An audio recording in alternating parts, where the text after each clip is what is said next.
एकाच तालुक्यातील तब्बल 85 ग्रामपंचायत सदस्यांना अपात्र ठरवण्यात आले। यामुळे राजकीय वर्तुळात खळबळ उडाली। बागलाण तालुक्यातील तब्बल 36 ग्रामपंचायतींमधील विविध पक्षाच्या 1 ते जास्तीत जास्त 9 सदस्यांपर्यंत अशा एकूण 85 सदस्यांना अपात्र ठरवण्यात आले। स्थानिक स्वराज्य संस्थांच्या आरक्षणाचा लाभ घेत या सदस्यांनी आरक्षण कोट्यातून निवडणूक लढवली होती। मात्र विजयानंतर जात वैधता प्रमाणपत्र सादर करणे बंधनकारक असतानाही त्यांनी ते सादर न केल्याने त्यांच्यावर अपर जिल्हाधिकाऱ्यांनी ही कारवाई केली। निवडणूक निकालानंतर या सदस्यांना 12 महिन्यांच्या आत जात वैधता प्रमाणपत्र सादर करण्यासाठी मुभा देण्यात आली होती।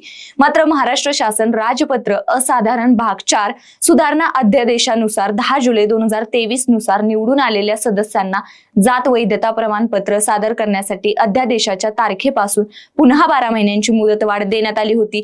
सदर मुदत 9 जुलै 2024 रोजी संपुष्टात आलेली असून या सदस्यांनी जात वैधता प्रमाणपत्र सादर न केल्यामुळे अपर जिल्हाधिकारी यांनी तब्बल 85 सदस्यांना एकाच वेळी अपात्र घोषित केले।